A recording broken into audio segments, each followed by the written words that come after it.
सिंहासन लुटे राजवंशों ने भ्रुकुटी तानी थी। बूढ़े भारत में आई थी फिर से नई जवानी थी। गुमी हुई आजादी की कीमत सबने पहचानी थी। दूर फिरंगी को करने को सबने मन में ठानी थी। चमक उठे सन 57 में वह तलवार पुरानी थी। बुंदेले हर बोलों के मुंह हमने सुनी कहानी थी। खूब लड़ी मर्दानी वह तो झांसी वाली रानी। कानपुर के नाना की मुंह बोली बहन छबीली थी। लक्ष्मीबाई नाम पिता का वह संतान अकेली थी। नाना के संग पढ़ती थी वह, नाना के संग खेली थी। पर्ची ढाल कृपाल कटारी उसकी यही सहेली थी। वीर शिवाजी की गाथाएं उसको याद जवानी थी। बुंदेले हर बोलों के मुंह हमने सुनी कहानी थी। खूब लड़ी मर्दानी वह तो झांसी वाली रानी थी।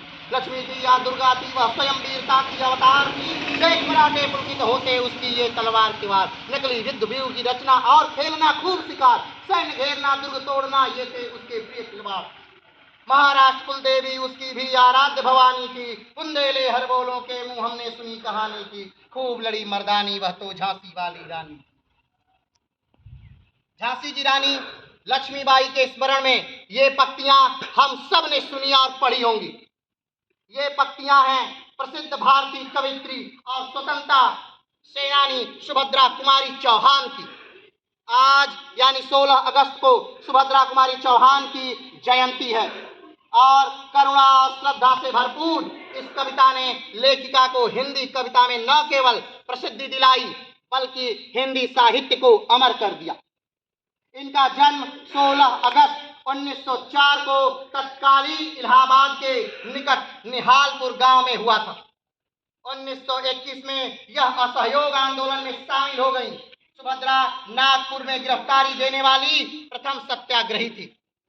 1923 और 1942 में ब्रिटिश शासन के खिलाफ विरोध प्रदर्शन में शामिल होने के लिए उन्हें 2 बार जेल भेजा गया है।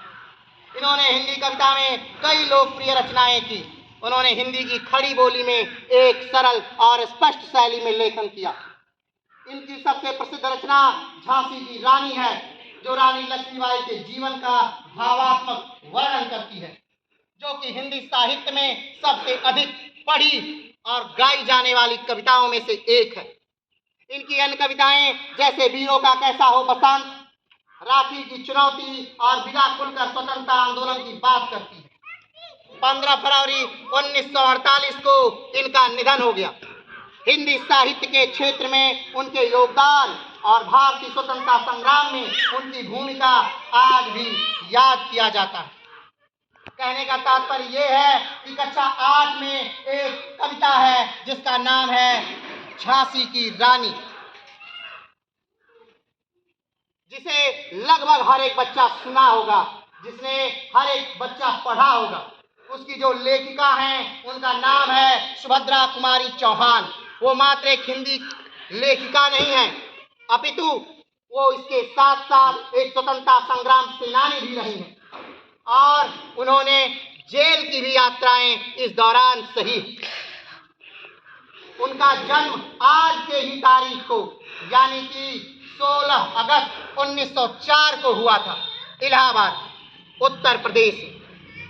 और आज आप देख रहे हैं कि 1904 में जन्मी हुई महिला आज भी जीवित है अपनी रचनाओं के माध्यम से।